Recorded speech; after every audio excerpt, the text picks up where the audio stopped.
les quiero hablar de un tema que pocas veces se habla cuando se juntan pastores o líderes. Casi siempre les hablan de, yo te voy a decir cómo crecer tu iglesia, y todos se emocionan, ¿verdad? Y te voy a dar un sistema, un método, y sí, yo quiero, y les hablan de como de triunfalismo y todo. Pero hoy le voy a dar vuelta a la moneda y voy a hablarles sobre las aflicciones del ministerio, porque es un privilegio servir a Dios, pero también tiene el otro lado, de que ahí es donde muchos corren o se desaniman, porque cuando vienen las pruebas y las aflicciones del ministerio, dicen, no, yo no pensaba que esto era así, y se van. Y Jesús y la Escritura nunca dijo que todo iba a ser color de rosas, ¿verdad que no dijo? Vamos a un texto, 2 Corintios 4, versículo 7. 2 Corintios 4, 7.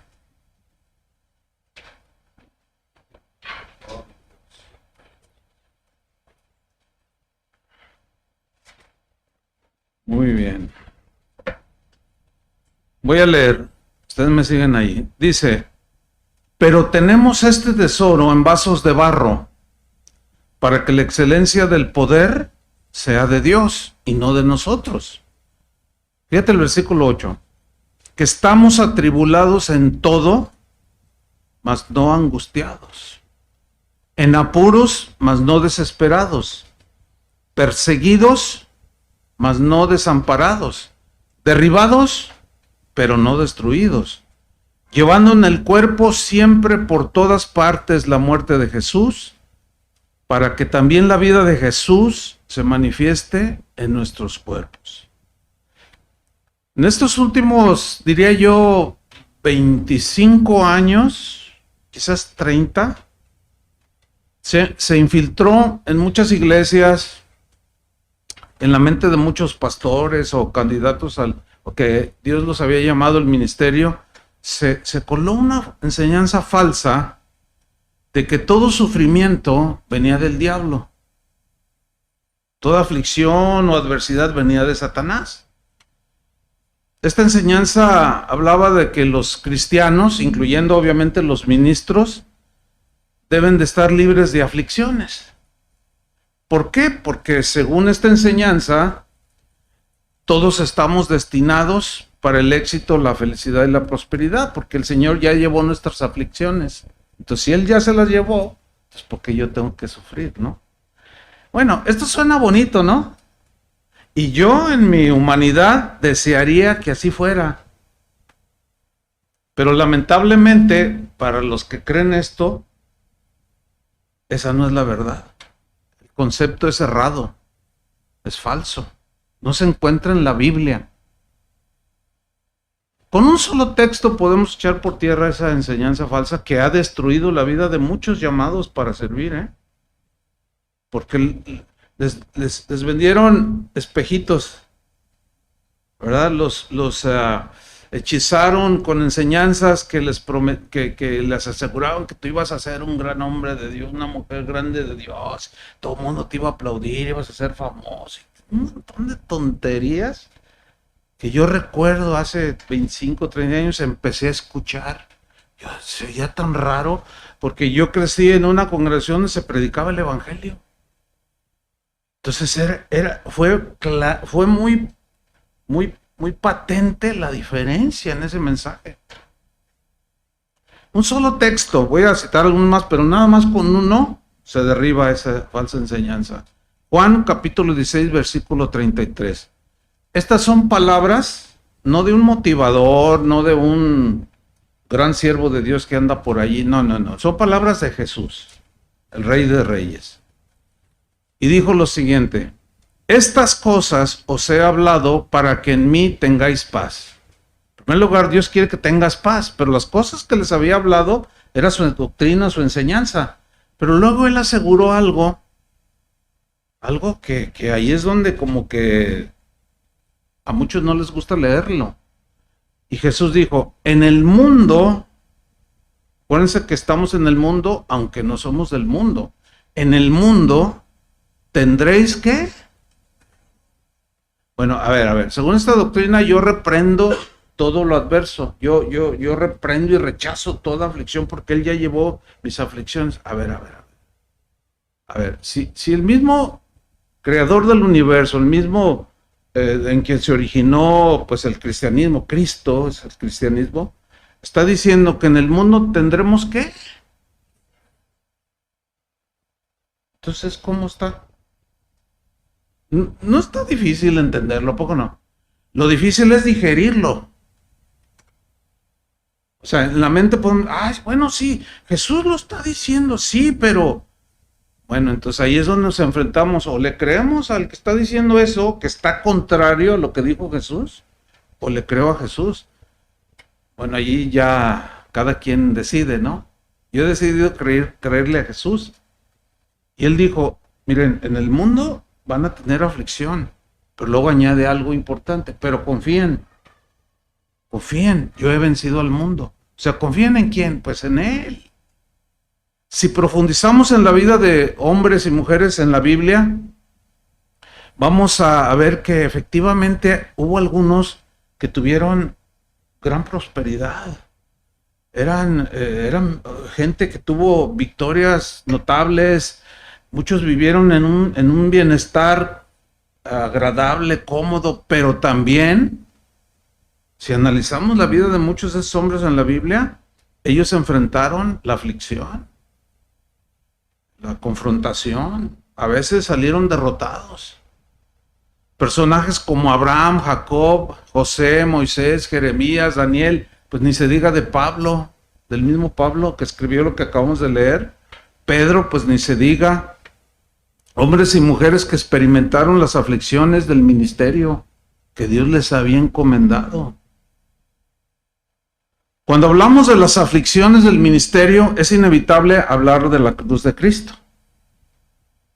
Esto significa que en el ministerio, las heridas, la agonía, el abandono, la soledad, situaciones de este tipo, a veces la humillación, a veces la calumnia, la incomprensión, inclusive la traición, son cosas que están incluidas en el servicio a Dios. Y ahí es eso. Pues ¿a quién le gusta eso? A nadie. A mí no me gusta eso. Creo que a ningún ser humano. Pero un gran número de pastores, líderes y servidores no están preparados para enfrentar las aflicciones que conllevan la vida ministerial o servicio a Dios. Hay tiempos en que hay que cruzar el desierto, ¿verdad? Hay tiempos donde se avecina la noche oscura y como que tarda mucho en amanecer. Entonces, al descuidar de manera deliberada este tema, pues no están preparados para enfrentar las aflicciones cuando estas llegan. Las situaciones que afligen a los que servimos al Señor. ¿Esto qué provoca? Pues que muchos o algunos ministros de Dios, genuinos, llamados y con el deseo de servirle, pero al no entender esto, se frustran, se desaniman, quieren tirar la toalla, como decimos, ¿verdad? Y en muchos casos quitan sus manos del arado y abandonan el ministerio. Y muchos abandonan hasta el Señor. Y en algunos casos, hasta ateos se vuelven.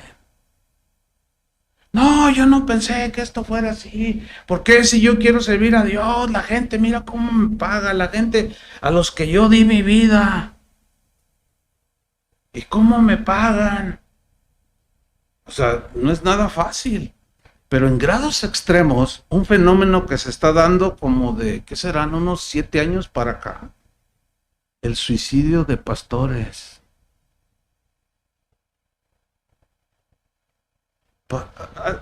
Antes de venirme, la semana pasada se suicidó un pastor en México. 3 días antes, otro en Estados Unidos.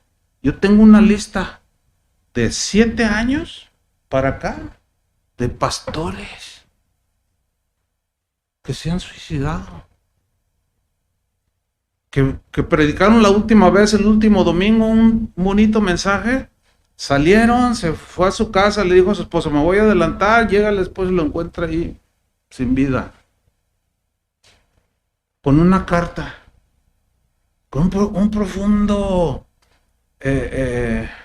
pues frustración, amargura. Yo le di mi vida, este hermano me traicionó, no lo puedo soportar.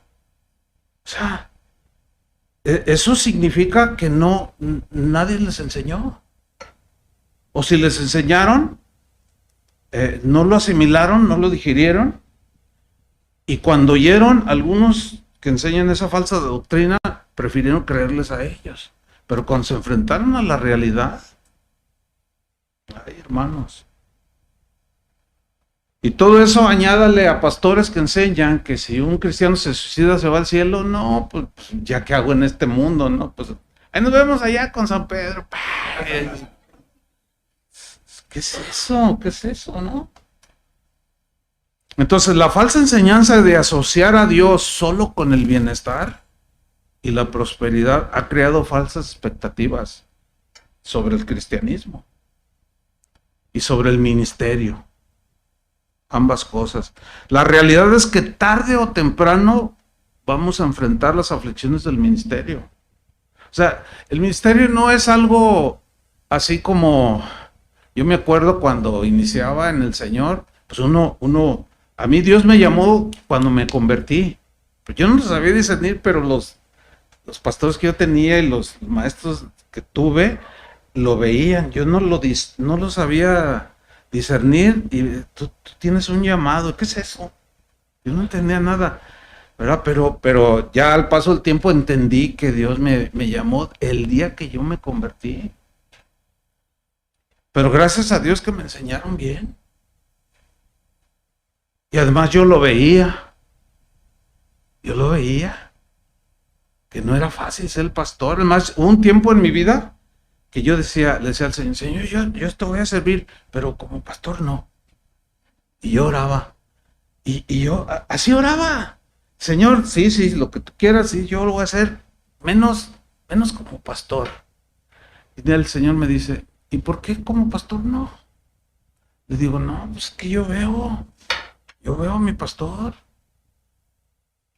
Todos lo criticaban, padecían necesidades, lo calumniaban. Yo decía, no, yo no aguanto eso, Señor.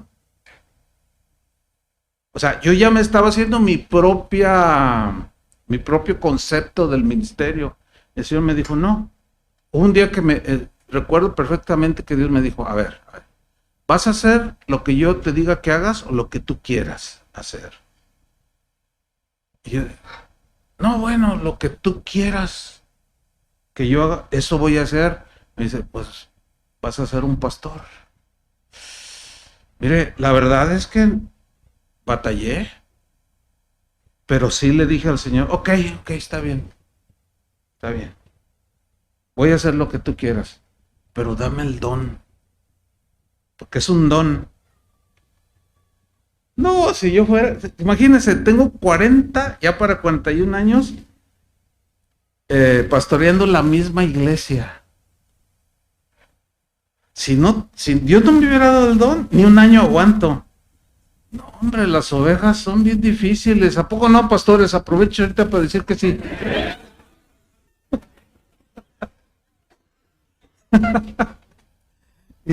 Y en mi época de estudiante en el seminario, me acuerdo que hablábamos pues todos jóvenes y no, yo me voy a ir a África, no, y me veía así, así como algo muy, pues como muy romántico, ¿no?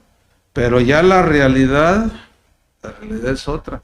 Entonces, gracias a Dios por los hombres que Dios puso para dirigirme en mi tiempo de juventud, porque sí me decían cosas. Chuy, Dios te va a usar a ti, pero mira, junto con eso va esto y esto y esto y esto. ¿Cómo? Y me explicaban. Y luego yo iba a la Biblia y lo encontraba. Decía, bueno, pues vamos adelante. Y ya son Ya son 41 años pastoreando la misma congregación. Una vez una señora, no hace mucho, me dijo, ay, pastor, estás muy impaciente. Ay, hermano, tengo más de 35 años aguantándola. Y me dice impaciente. Pero bueno, así son las ovejitas. Y debemos amarlas. Bueno, pastores, servidores, compañeros de milicia, solo tenemos dos caminos a seguir una vez que Dios nos ha llamado para servirle. Uno es evadir la cruz de Cristo, de negación y todo lo que implica, ustedes ya saben en qué consiste, y buscar nuestra comodidad o nuestra realización, que mi ministerio sea dado a conocer y que yo sea un hombre de éxito. Eso implicaría diluir el mensaje del Evangelio y predicar a otro Jesús que no es el de la Biblia. Esa es una opción. Y la otra es tomar firmemente la cruz, abrazarla y por consecuencia aceptar todo lo que conlleva. Tomar la cruz y seguirlo. Que son persecuciones, calumnias, soledad, traición, a veces escasez, a veces abundancia. Las dos, la escasez tiene sus peligros y la abundancia también. A veces la incomprensión, la ingratitud y un etcétera larguísimo, Jesús fue muy claro. Él no andaba con ambigüedades, no. Él advirtió de manera muy clara a sus discípulos que iban a sufrir por causa de su nombre. Nunca se los escondió.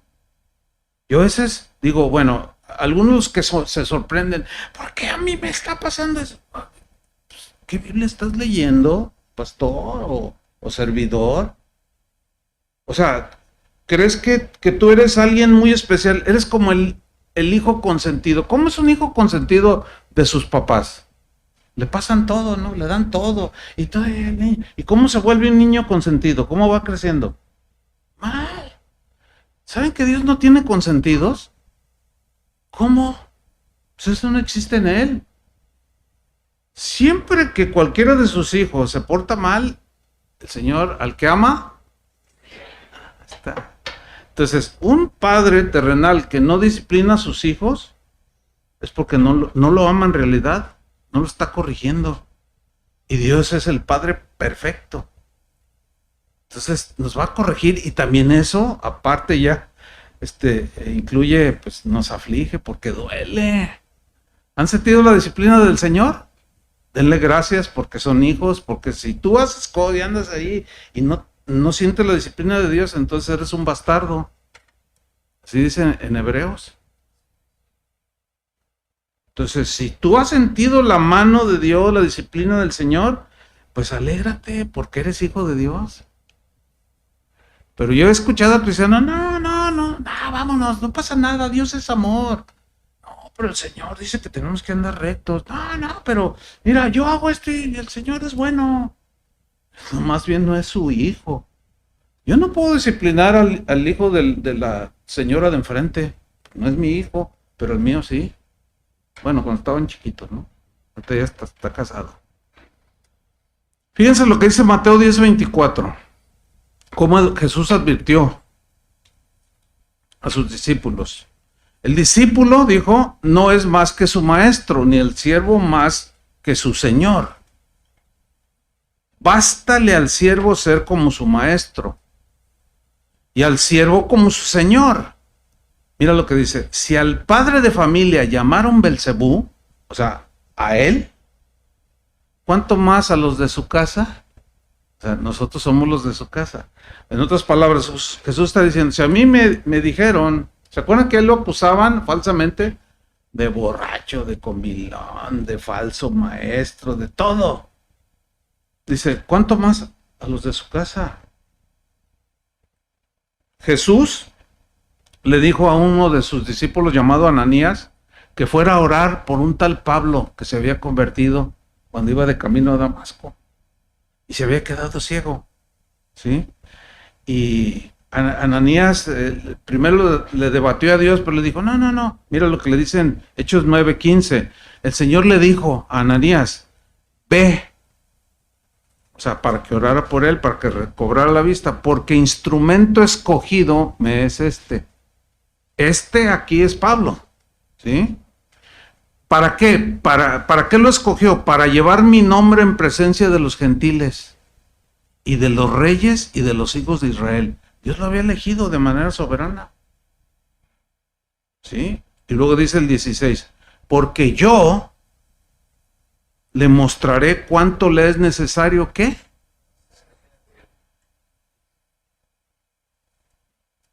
O sea, está claro, ¿no?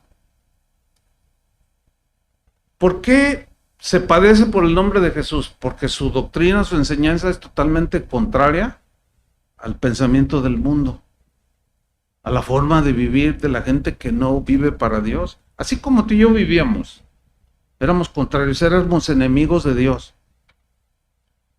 Y cuando Él nos salvó y nos limpió con su sangre, empezamos a abrazar su enseñanza y nuestra vida empezó a cambiar, ¿sí o no? Y nuestra vida es contraria a la que viven los del mundo. Eso ya de por sí ya te trae choque. Cuando uno está recién convertido, piensa que al irle a compartir a todo mundo, le hablas hasta horas por el perro que se enfermó. Sí, así es el corazón del nuevo convertido. Y luego va con la familia, ay, ya me hice cristiano, les quiero hablar. Entonces la reacción natural es de rechazo, por lo general. Hay excepciones, pero por lo general es de rechazo. Y ese es el primer impacto que sufre el cristiano, que enfrenta. Porque él cree de manera ilusoria o en la ignorancia que en ese momento tiene, de que todos van a recibir su testimonio y su mensaje. No, hombre, es de, ¿tú qué? Yo me acuerdo, así me pasó, y cuando viene alguien, ay, pastor, yo tengo 3 meses convertido, pero hay algo que no entiendo, todos mis familiares me están ofendiendo, un día me llegó un joven, me dijo, era un joven hijo de un ganadero muy rico de aquella zona de México. Dice, no entiendo, dice, pero mi papá me desheredó. Y vaya que es mucha riqueza la que le quitó por haberse convertido. Entonces yo me le quedé viendo y le dije, ¿te desheredó? Y dice, sí, totalmente. Es más, me dijo, ya no soy su hijo. Le digo, ¿y qué vas a hacer? Y se quedó así pensando. Y así dice, no importa, pastor. No importa que no tenga, no le hace que, pero ahora tengo a Cristo. Pero de entrada venía desconcertado. Entonces le dice, yo le voy a mostrar cuánto le es necesario padecer por mi nombre. Ahora, llega Ananías y ora por él y se entiende que le dijo, pues mira, Pablo, solo registra algunas cosas, ¿no? El Señor me envió, etcétera, ¿no? Pero se entiende que al menos se deduce aquí, que le dijo, oye, pues mira, el ministerio que Dios te está entregando, vas a padecer por Cristo. Y Pablo entendió el mensaje desde un principio, no lo ignoró. Él desde el principio entendió que el ministerio le iba a traer conflictos, aflicciones constantes. Por ejemplo, en Hechos 20:17, ya cuando ya estaba ejerciendo el ministerio, aquí en este pasaje vemos que él se está despidiendo de los pastores en Éfeso. Y dice en Hechos 20:17, enviado pues desde Mileto a Éfeso, o sea, Pablo hizo llamar a los ancianos de la iglesia. Cuando vinieron a él, les dijo, vosotros sabéis cómo me he comportado entre vosotros todo el tiempo. Desde el primer día que entré en Asia, sirviendo al Señor con toda humildad. Noten, sirviendo al Señor. ¿Cómo? Con toda humildad. o sea, en obediencia, y con muchas lágrimas, y pruebas que me han venido por las acechanzas de los judíos, o sea, de los mismos de su nación, de raza, ¿sí? Y como nada que fuese útil, he rehuido de anunciaros y enseñaros públicamente y por las casas, testificando a judíos y a gentiles acerca del arrepentimiento para con Dios y de la fe en nuestro Señor Jesucristo. Ahora he aquí, ligado yo en espíritu, voy a Jerusalén, sin saber lo que allá me ha de acontecer. Y vean el versículo que viene a continuación. Salvo que el Espíritu Santo por todas las ciudades me da testimonio. Esto es algo interno, ustedes saben, ¿no? Acá en el Espíritu. Me da testimonio diciendo que me esperan prisiones y tribulaciones. O sea, él con un entendimiento claro lo sabía. Dios, el Señor se lo dijo y Ananías pues se lo confirmó. Entonces él de alguna manera recibió pues la buena enseñanza. Entonces cuando él ya se inicia y está corriendo su ministerio, el Espíritu Santo le decía, le hablaba, mira, vas a ir a Jerusalén, pero Pablo, prepara tu alma, tu corazón, porque no va a ser fácil, te van a meter prisionero, vas a tener tribulaciones. ¿Qué es lo que hace en la actualidad, en el siglo XXI, en promedio un cristiano que siente como que algo se avecina y lo evita? ¿No? O si alguien, Dios le da una palabra, ¿sabes qué? Déjame orar por ti porque siento que vas a enfrentar un conflicto. No, te reprendo en el nombre de Jesús. Cancelo tus palabras. ¿Quién sabe cuántos rollos? ¿De dónde lo sacaron? ¿Quién sabe? Pero de la Biblia no. Un hombre del siglo XVIII, predicador que Dios usó muchísimo, él dijo que el ministerio sufrió mucho, por cierto, este hombre.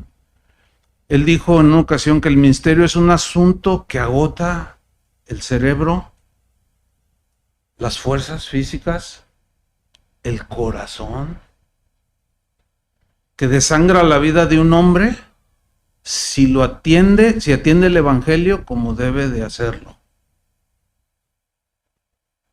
Fue muy sufrido este hombre. Este hombre estableció un instituto bíblico muy reconocido en Inglaterra en ese tiempo, porque salían ministros de Dios bien tremendos. Pero cada candidato que quería ingresar a ese instituto, él lo entrevistaba personalmente.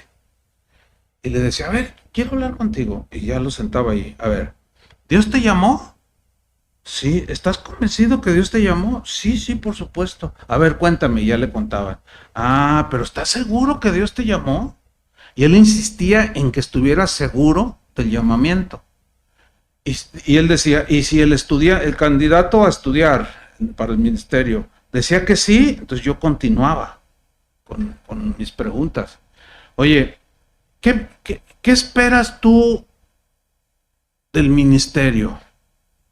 No, pues, entonces dice, conforme la respuesta que yo recibía, yo me iba dando cuenta si eran candidatos para soportar o no. Entonces, llegó un momento, decía él, en que yo les decía, ok, creo que sí tienes el llamamiento, pero aún quiero que falta algo, quiero que me contestes esto. ¿Estás dispuesto a que te traicionen? ¿Cómo? Sí, ¿qué pasaría si alguien te traiciona? No, ¿y por qué me van a traicionar? Decían algunos. Y a otros, bueno, a Jesús lo traicionaron. Es probable que algún día enfrente yo la traición. Entonces él iba discerniendo. Al momento, ya final, decía, tú no estás calificado ahorita para ingresar a este instituto. Porque tú puedes obtener conocimiento, pero si tú no digieres acá en tu espíritu, en tu mente, en tu corazón, que vas a enfrentar muchas aflicciones, si tú vas a abandonar el ministerio y es peor para ti. Y a otros les decía, sí, eres aceptado, porque tenían esa... Él les decía, ¿estás dispuesto a que te traicionan? Pues si se da, pues Dios me va a ayudar, me va a dar la gracia que tuvo Jesús cuando Judas lo traicionó, pues me la va a dar a mí. Y esa era la medida, o sea, era un estándar altísimo. Pero saben una cosa, muy certero, ¿eh? El día que yo me gradué del seminario bíblico, me gradué junto como con 30, que estudiamos 5 años. De esos 30, ¿saben cuántos están en el ministerio? Si hay 5, es una gran multitud. ¿Dónde están todos los demás? Y muchos tú los mirabas y en las clases de homilética y todo eso que te ponen a predicar, no, pues predicaban bien, pero al correr del tiempo, pues se iban doblando, ¿Qué pasó allí? ¿Qué acaso la gracia que le dio a Pablo no es la misma que nos puede dar a nosotros? ¿Sí o no? O sea, su gracia no ha disminuido en efectividad, ni tampoco ha aumentado, es fija. Entonces, si a Pablo le dijo, bástate mi gracia, sigue siendo la misma gracia para nosotros, y nos debe bastar su gracia. ¿Sí? En Hechos 20:24, sigo allí en Hechos 20, cuando dice que el Espíritu Santo le daba testimonio que le esperaban prisiones y tribulaciones. En el versículo 24, miren lo que dice Pablo, pero de ninguna cosa hago caso. Algunos queriendo, bueno, dicen lo que el texto no dice, porque el Espíritu le daba testimonio que iba a padecer, ¿sí o no? Y Pablo dice, pero de ninguna cosa hago caso, y algunos han dicho que desobedeció al Espíritu, porque que el Espíritu le estaba advirtiendo para que no fuera. Pues para eso lo escogió, para que fuera. Yo he oído predicadores, dicen, no, Pablo fue un desobediente, porque no hizo caso a la advertencia. Dios no quería que sufriera. ¿Habías oído eso antes? ¿Verdad que suena rarísimo? Suena rarísimo. Dice, pero de ninguna cosa hago caso, ni estimo preciosa mi vida para mí mismo. Ahí está la negación, ahí está la cruz, ¿a poco no? ¿Sí o no? Con tal que acabe mi carrera con gozo, o sea, en obediencia, haciendo lo que Dios me puso a hacer. Y el ministerio, que acabe mi carrera con gozo, y el ministerio que recibí del Señor Jesús. ¿Cuál fue el ministerio? De ser un predicador a los gentiles.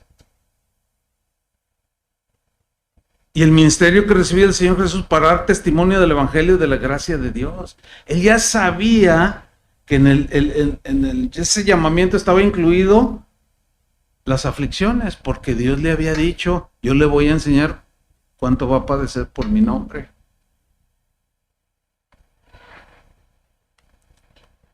La adhesión de Pablo, o sea, la convicción de Pablo aquí era inquebrantable. O sea, él estaba decidido a seguir adelante, sin importarle lo que le pudiera suceder. Él estaba tan sólido y convencido de que nada debía de desviarlo en su encomienda, en la tarea que Jesús le había encomendado. Hace unos meses, un hermano de la congregación me acercó, oiga pastor, vi un video ahí en YouTube, usted está bien jovencito, y luego me lo enseña. Y le digo, uy, de eso hace 35 años. Pues sí, ¿se nota o no? Y lo dice, es que Le digo, ¿y quién publicó eso? ¿Cómo? Porque lo sacan, yo creo, de los VHS grandotes. Dice, no, pues yo ahí me lo encontré. Y luego me dice, pero lo que yo me fijo es que usted sigue predicando lo mismo. Y yo reaccioné, de pronto dije, ¿estás seguro? Sí.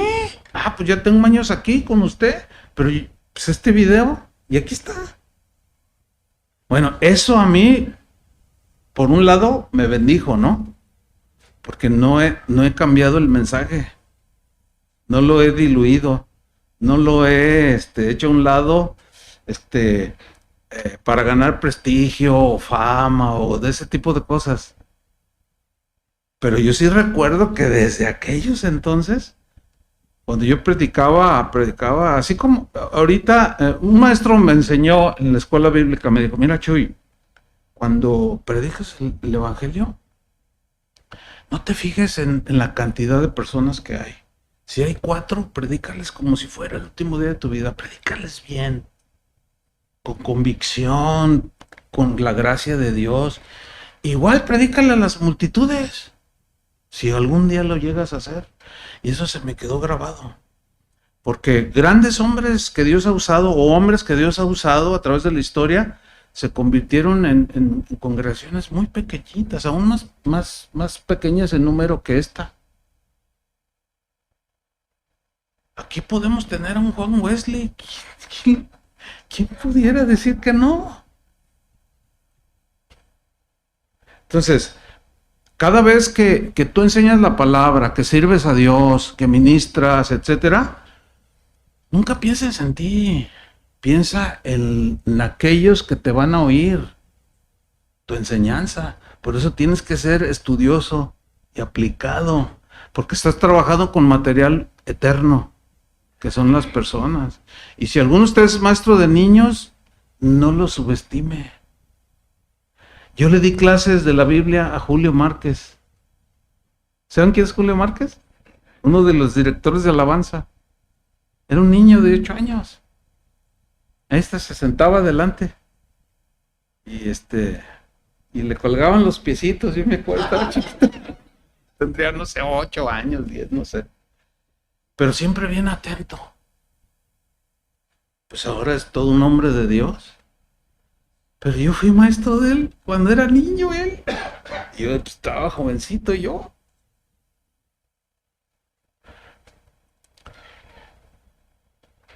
En un episodio de la Guerra Civil Española, que fue muy cruenta, hay una historia que se cuenta de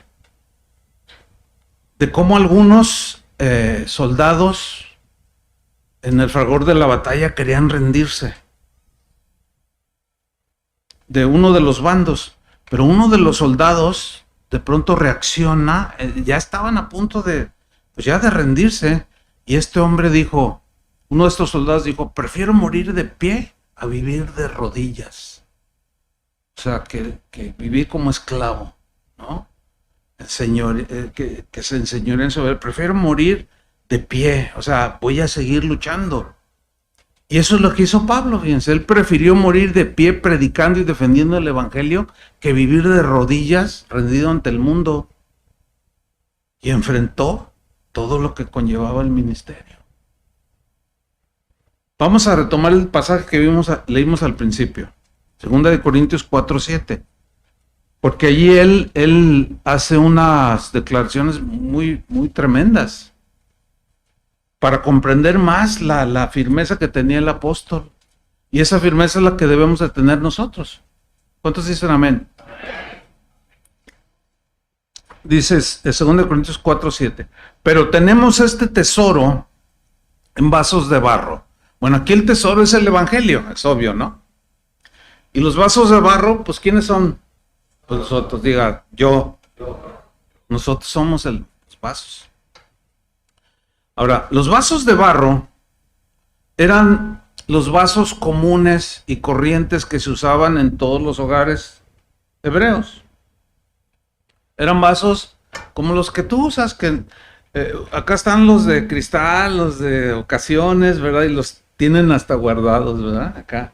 Y los de uso diario, no se los agarras, y se te caen, y como son de plástico, otros que son de vidrio, pero así barato, pues, ¿no? Pues se rompió y nadie hace. Bueno, los vasos de barro que se usaban en aquel tiempo, Pablo usa esta palabra por una razón, porque no eran muy elegantes, no eran vasos muy codiciables, o no, eran hasta de precio en las tiendas, pues, muy baratos, pero eran muy frágiles, eran de barro y frecuentemente se quebraban, se rompían y eran sustituidos por otros vasos de barro iguales. Y esto habla de que lo importante es el mensaje, no el mensajero. ¿Sí? Lo importante es el mensaje, no el mensajero. El problema en nuestra actualidad es que se estima más al mensajero, muchas veces se estima más al mensajero que al mensaje. El mensaje se menosprecia. Hoy el tesoro son los mensajeros y el mensaje es de barro, débil, frágil. Pero en realidad estos son líderes que tienen pies de barro, como la figura ¿se acuerdan? De Daniel, que un día se rompen de manera muy fácil y se caen. Por eso es que una y otra vez la Biblia insiste de que nosotros tenemos que poner los ojos en Jesús, porque los humanos fallamos, ¿no es cierto? Entonces no hagamos ídolos. Nosotros los cristianos evangélicos decimos, no, Dios me libró de la idolatría. Y sí, probablemente algunos eran muy idólatras de ídolos, ¿no? De imágenes, y les besaban a los monitos de barro, cosas así, ¿no? Pero luego ya se convierten y luego ya no, yo ya no soy idólatra. Pero hay una idolatría que se está dando, siempre se ha dado, pero en estos tiempos finales, ahora muchos evangélicos ya no adoran monos de yeso con peluca y todo eso, pero adoran a predicadores, tienen ídolos. Y si alguno de estos dice algo, algunos cristianos asumen que porque él lo dijo, esa es la verdad absoluta, aunque esté rotundamente equivocado. Y tú se los quieres comprobar que fue una equivocación lo que dijo, que no es doctrina sana. ¿Cómo va a ser doctrina sana decir que si un cristiano se suicida, se va al cielo? Eso no es una doctrina sana, eso está alentando, ¿verdad? ¿Cómo va a ser doctrina sana? Entonces tú se los quieres hacer ver y lo defienden a ultranza, como si fuera palabra infalible. Eso es idolatría, ese es un nivel de idolatría, hermanos. Antes decíamos, no, el padre dijo. ¿Se acuerdan de eso? O sea, la palabra del sacerdote, del padre, era, el padre dijo. ¿Y cómo dijo el padre? No, pero que el padre, ya dijo el padre. Ya era, o sea, infalible lo que el padre decía. Y ahora, el pastor dijo. Bueno, lo que esté conforme a la palabra, pero lo que no, pues no. O sea, no porque lo dijo un famoso predicador, algo que está agrediendo las escrituras. Si se defienden todas esas cosas, ya estamos cayendo en un nivel de idolatría. Y eso está reprobado por el Señor. No podemos hacer eso, ni debemos hacer eso.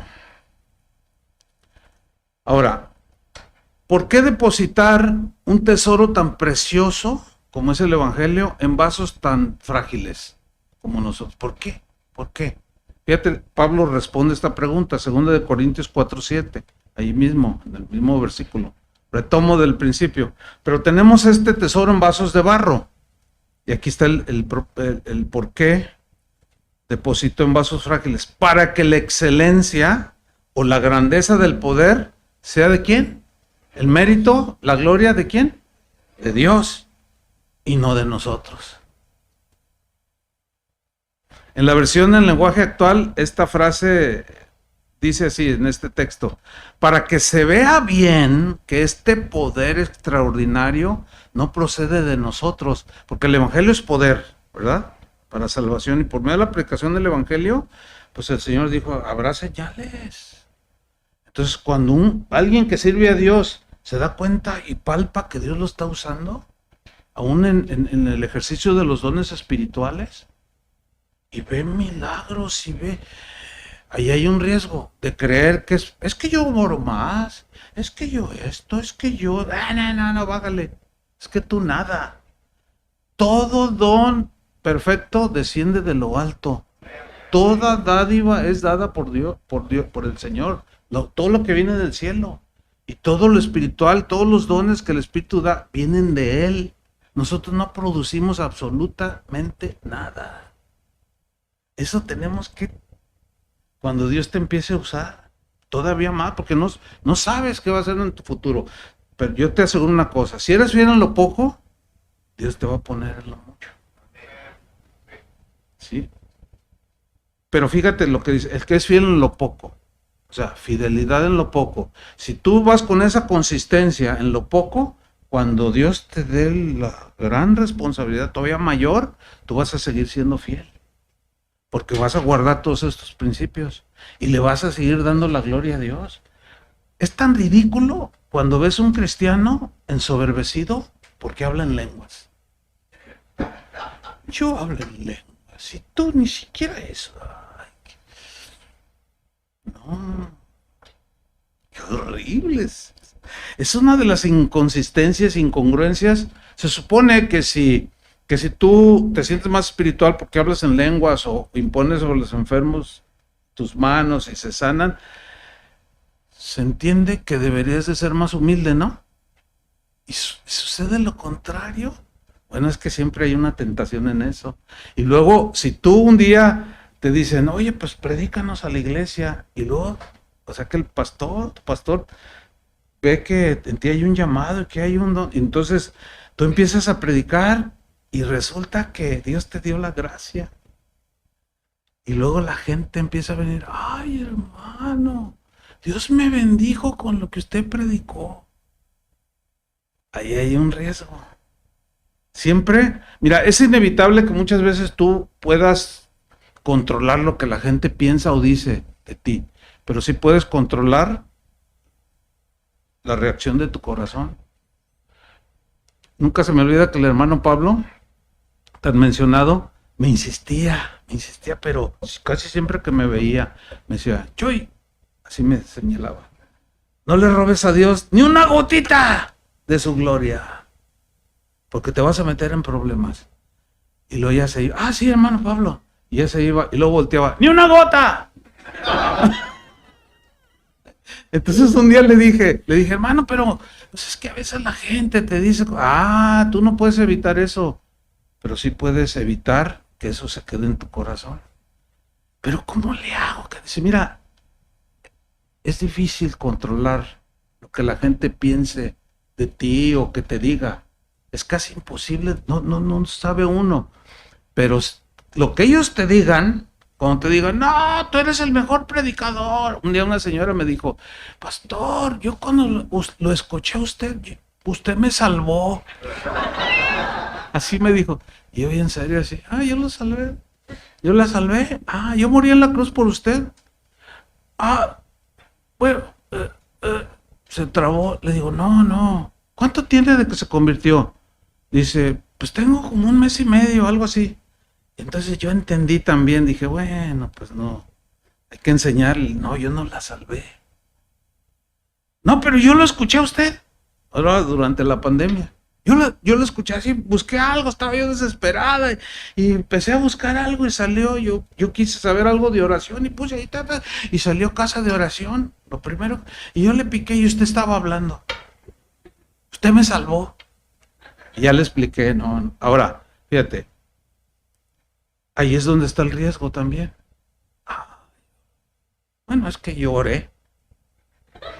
Bueno, es que yo sí ayuné.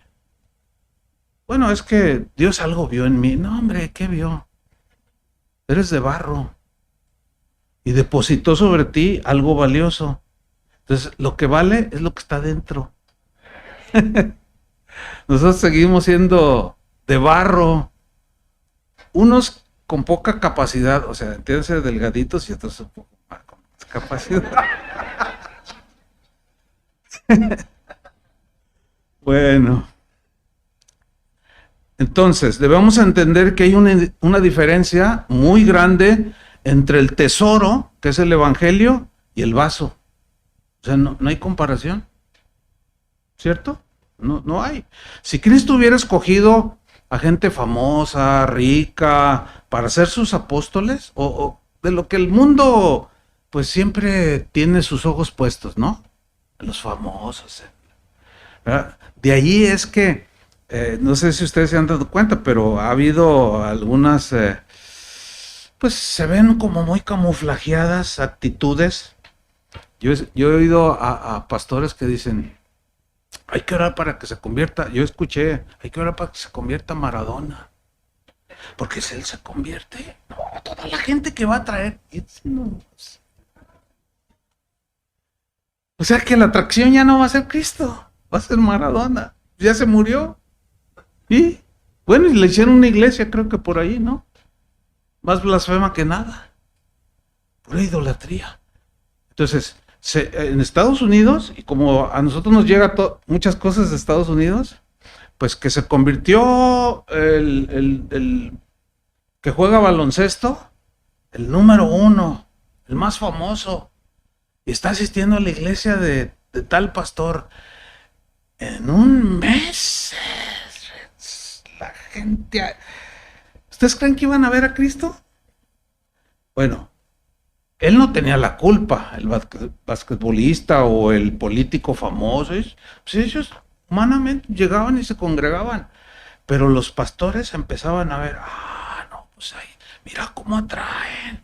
Entonces decían, alguien le compartía a un artista famoso y ¿quieres aceptar a Cristo? Ay, pues vete a esta oración. Y luego ya oraban, y luego ya se convirtió Madonna.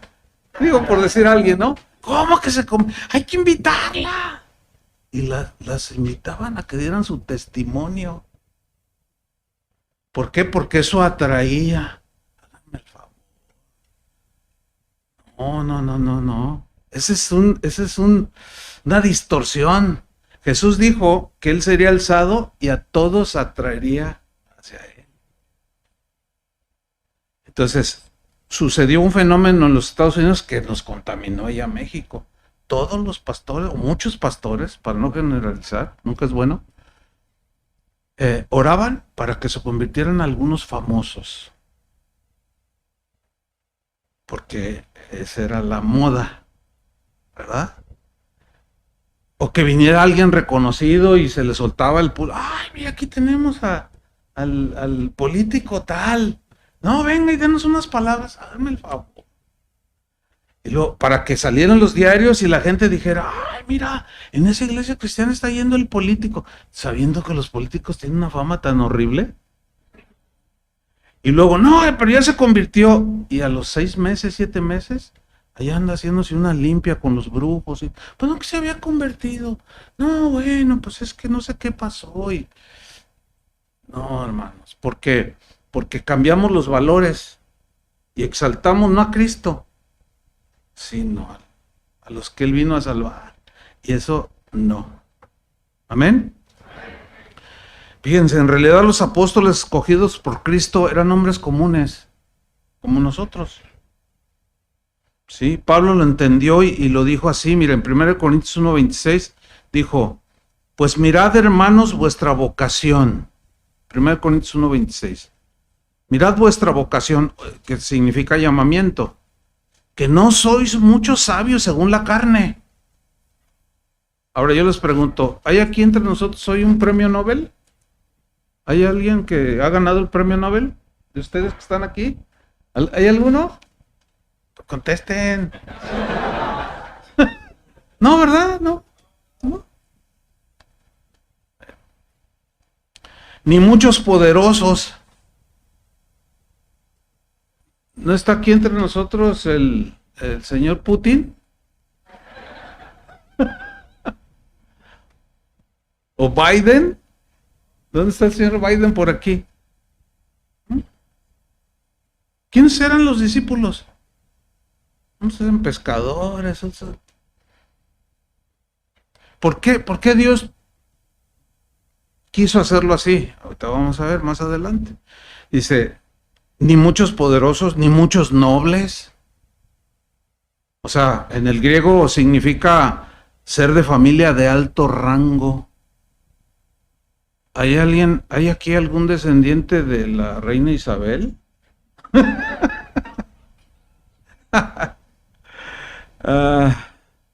O de perdida de algún sobrino de Elon Musk. Porque por ahí vi uno que se parecía. ¿No será su sobrino?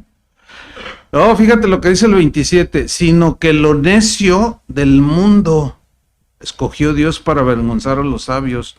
Ahora fíjate, la palabra necio aquí, en el griego, es bien interesante porque significa alguien que es torpe de aprendizaje. Alguien que es lento, que es, bueno, la definición, que es un poco tonto. ¿Por qué Jesús comparó a sus seguidores con ovejas? Yo sé que deben de saberlo, más o menos, ¿no? Porque la oveja es dependiente, no puede, o sea, es de vista corta, tiene que ¿por qué no nos comparó con con otros animalitos? Sino propiamente él como pastor y ustedes mis ovejas. Y las ovejas oyen mi voz. Por ahí hay un video bien interesante, creo que tú me lo compartiste, Jorge, de un, se ve un campo y lo dice, una prueba de que las ovejas siguen al pastor. Entonces había 3 o 4 personas. Entonces se para una persona delante de un rebaño de ovejitas y les habla y les dice que lo sigan y las ovejas ni lo miran. Está bien interesante ese video. Y luego otro, ¿verdad? ¡Ey, no sé qué! Y las ovejas, una que otra, ¡ay! Siguieron comiendo allí. Pero se para el pastor y les habla y todas, y empieza a caminar y lo empiezan a seguir. ¡Qué video tan impresionante! O sea, somos un poco tontos, pero no tanto. Porque al menos tenemos la capacidad de oír la voz del pastor, de Jesús. El Señor tiene humor, pero él sabe cómo hace las cosas. Y aquí Pablo lo entendía, dice, no, lo necio del mundo escogió Dios para avergonzar a los sabios. Y lo débil, o sea, gente sin recursos de ninguna especie, lo débil del mundo escogió Dios para avergonzar a lo fuerte. Y lo vil del mundo significa de baja alcurnia, de gente sin reputación alguna. Y lo menospreciado escogió Dios y lo que no es para deshacer lo que es, a fin de que nadie se jacte en su presencia.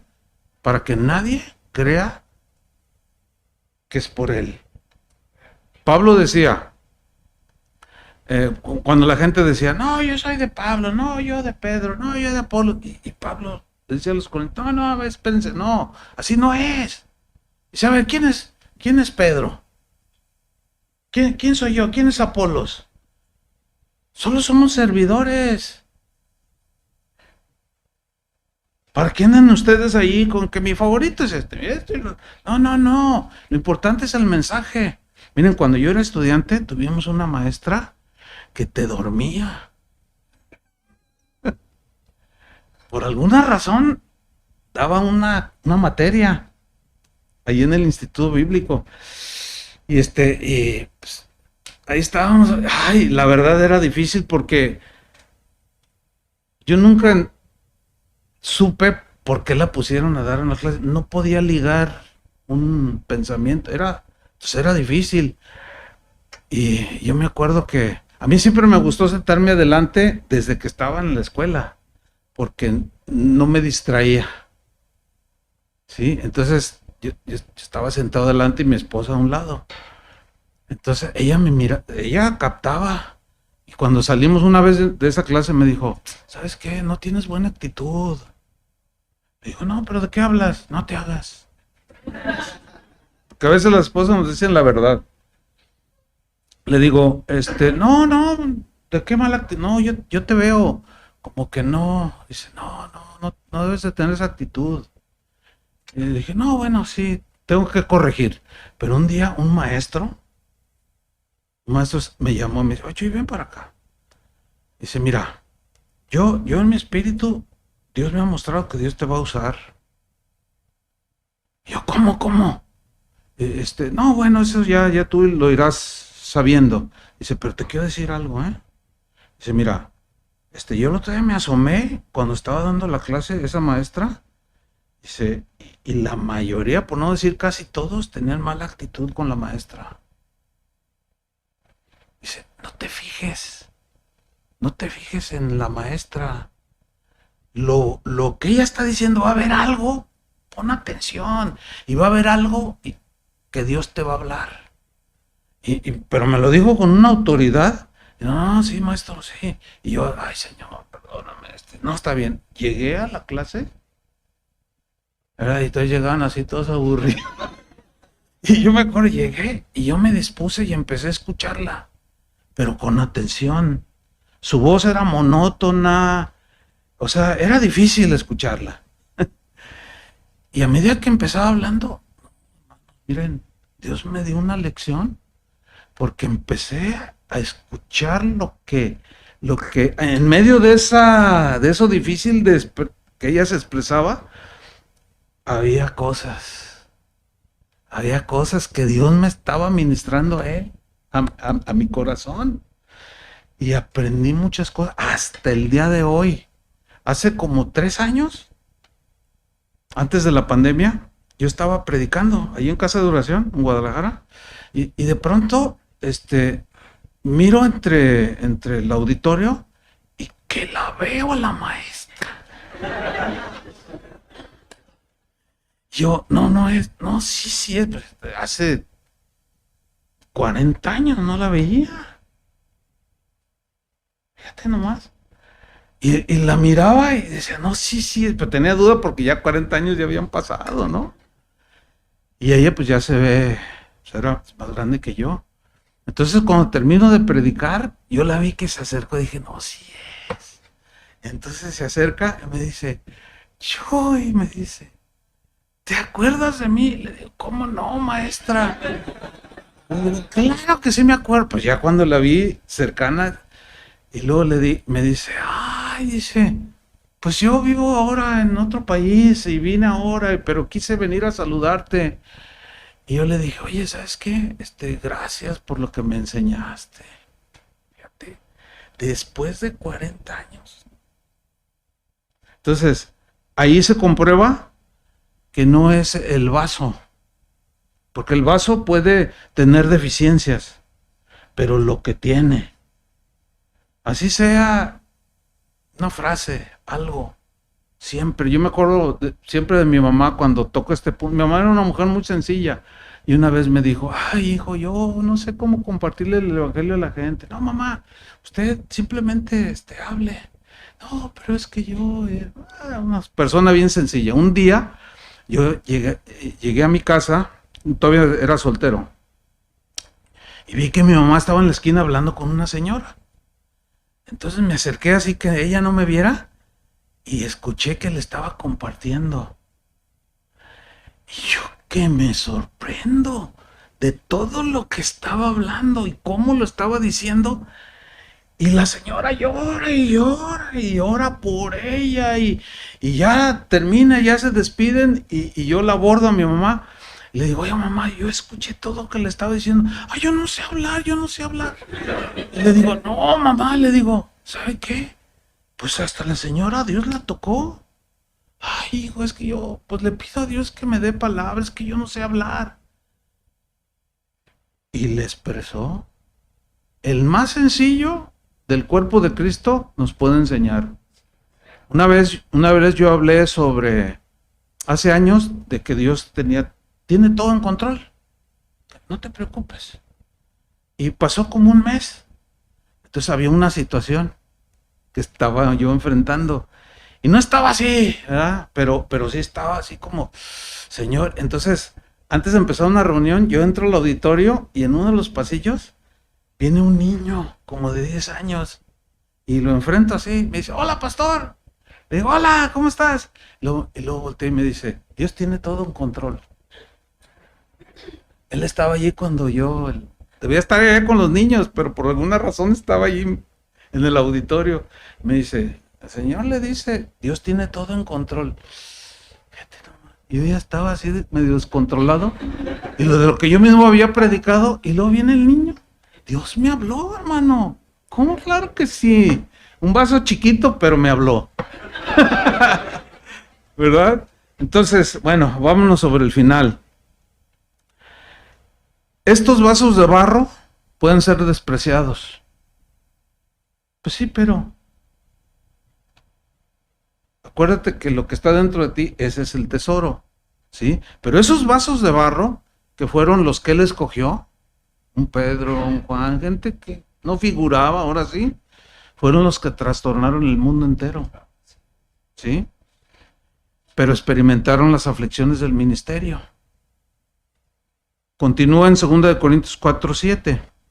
Pero tenemos este tesoro en vasos de barro, para que la excelencia del poder sea de Dios y no de nosotros. Fíjate lo que dice, que estamos atribulados en todo.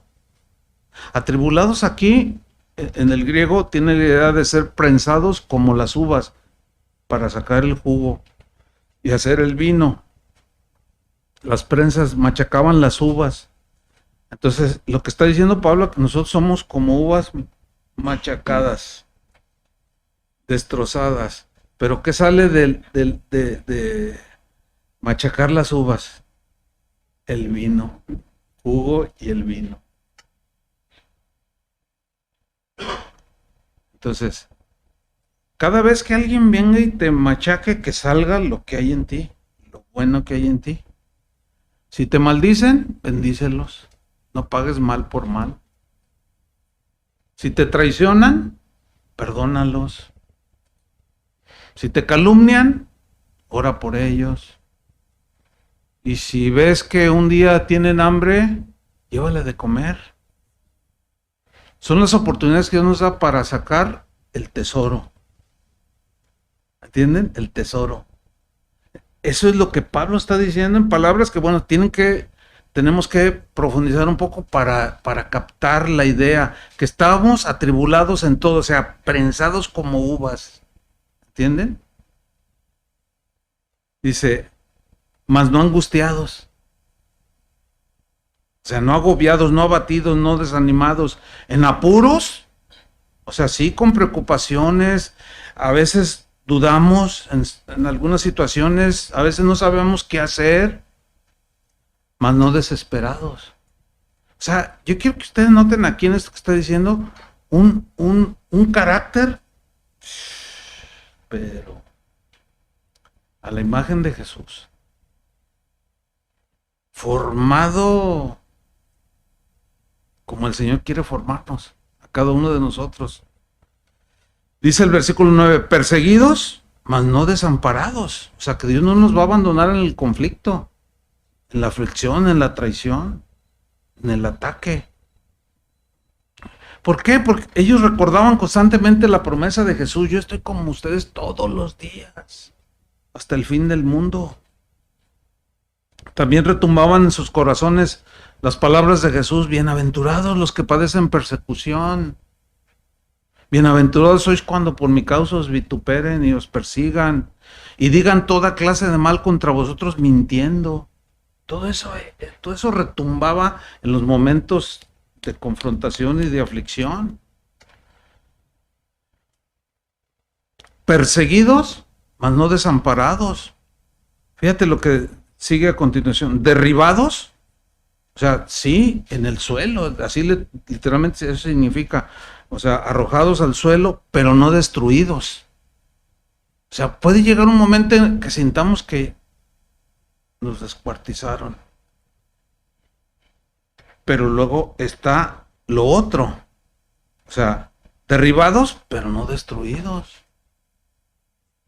Yo puedo decirles que después de 45 años de ministerio, de tiempo completo, sirviendo al Señor, pues aquí estoy. Muchas veces he pasado eso, pero aquí sigo. Y tengo gozo. O sea, mi corazón no se ha amargado. Ahora, luchas como para amargarse. Y ahí es donde tiene que salir el tesoro, que es Cristo, el Evangelio. Tiene que resplandecer en tu corazón y en tu mente. ¿Sí? Versículo 10, llevando en el cuerpo siempre por todas partes la muerte de Jesús. Este no es un lenguaje figurado, ¿eh? Él llevaba literalmente en su cuerpo los golpes, azotes, heridas, porque él lo azotaron, lo golpearon, un día lo apedrearon, lo tuvieron como muerto, lo vieron tan mal que una vez ya se murió. Imagínate cómo quedó. Y él tenía marcas literales de todo lo que padeció.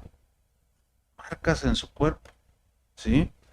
Que simbolizaban y representaban todas sus luchas.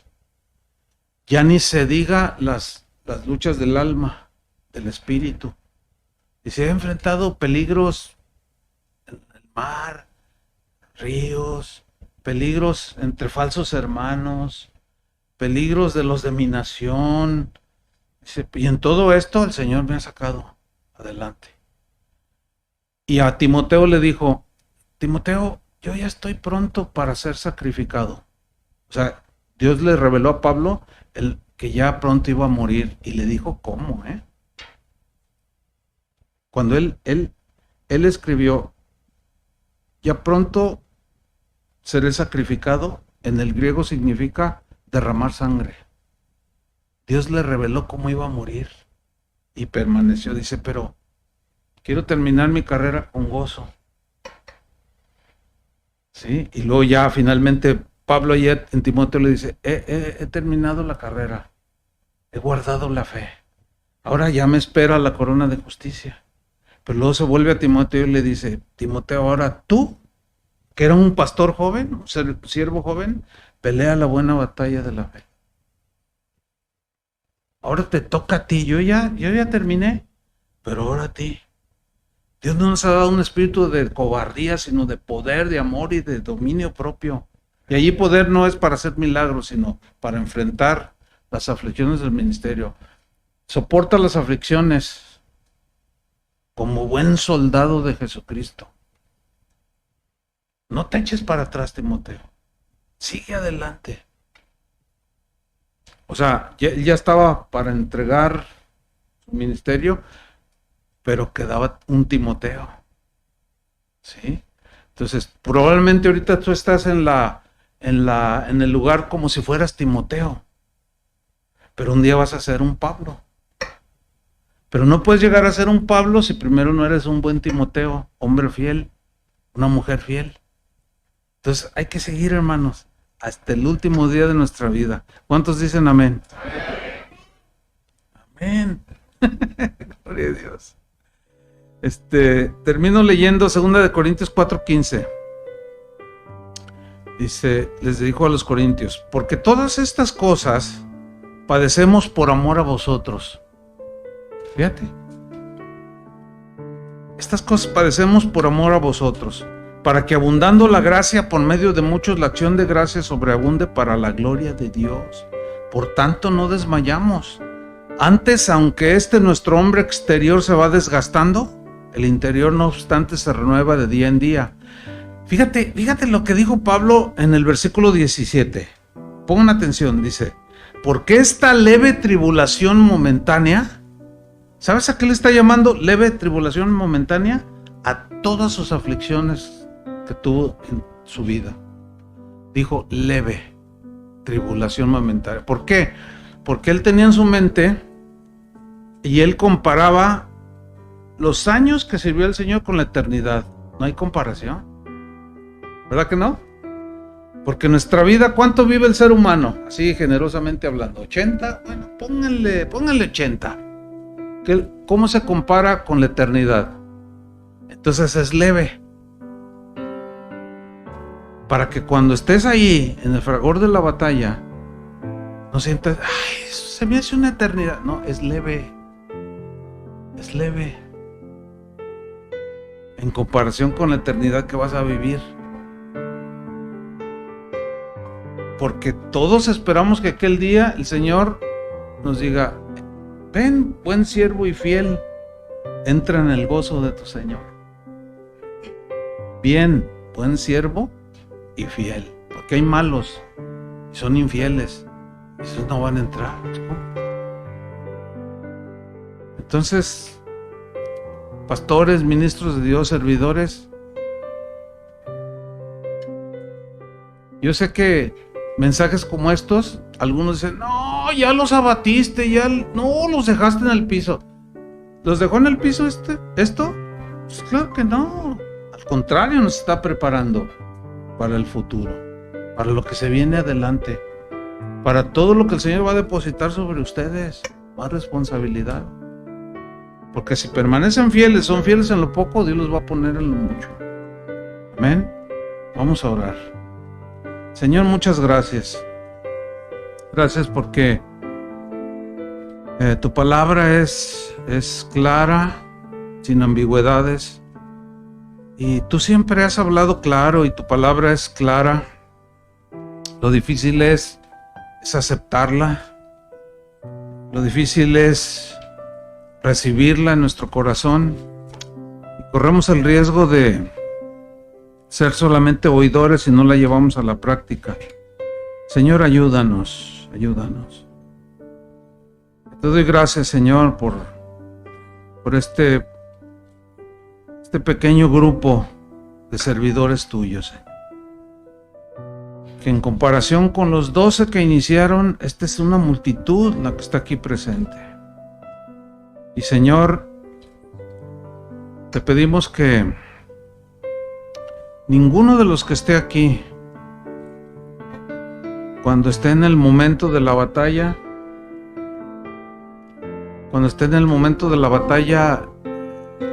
que se sienta como derribado. No. Que se acuerde, Señor.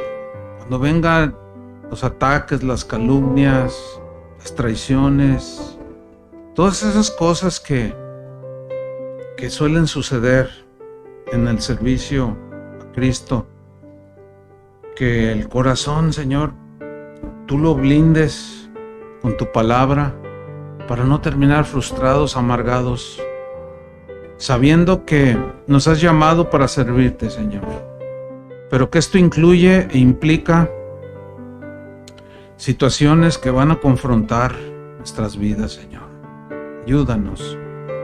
Que la gracia que derramaste en Pablo, con ese aguijón que era necesario que él tuviera para que no se ensoberbeciera y para que no perdiera piso, él lo entendió y dijo, sí, yo entiendo que para que la grandeza de las revelaciones y del ministerio pues tan grande que tú le habías dado no me ensoberbeciese en sobremanera, me fue dado un aguijón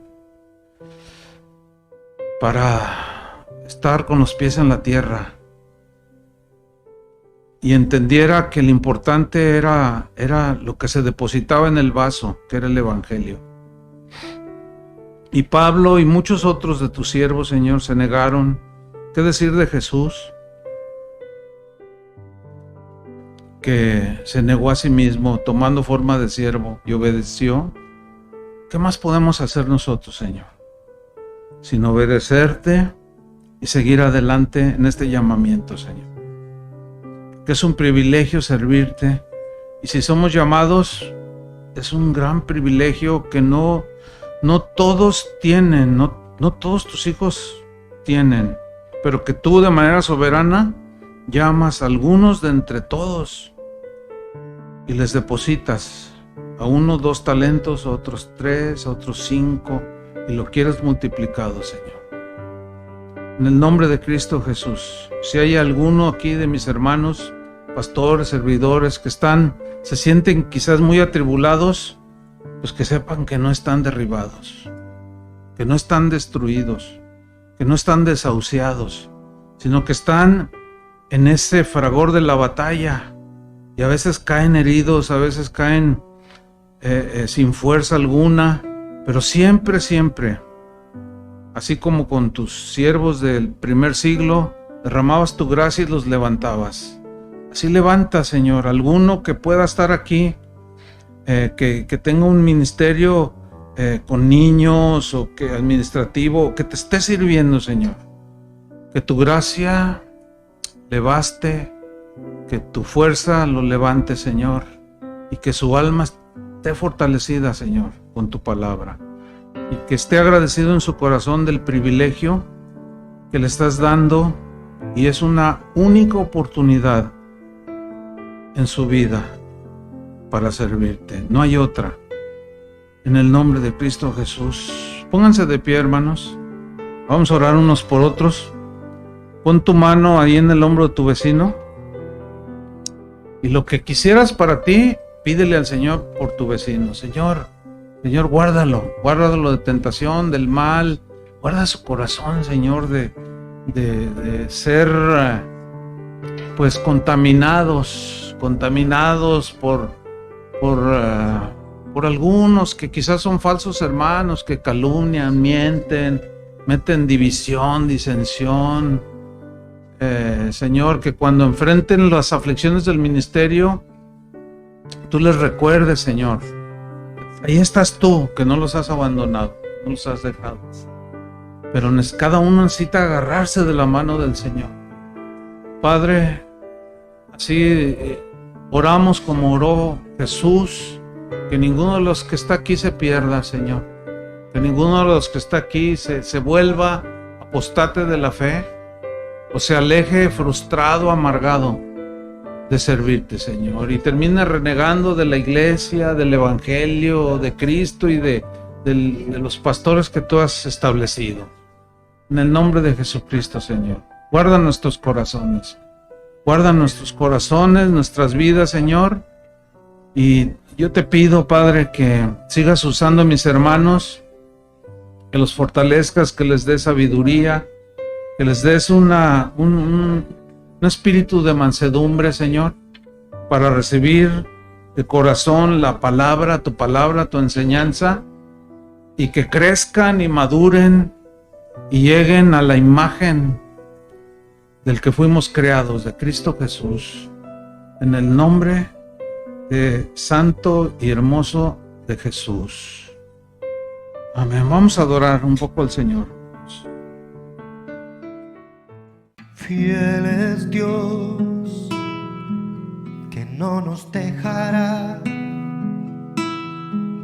ser tentados más de lo que podamos soportar.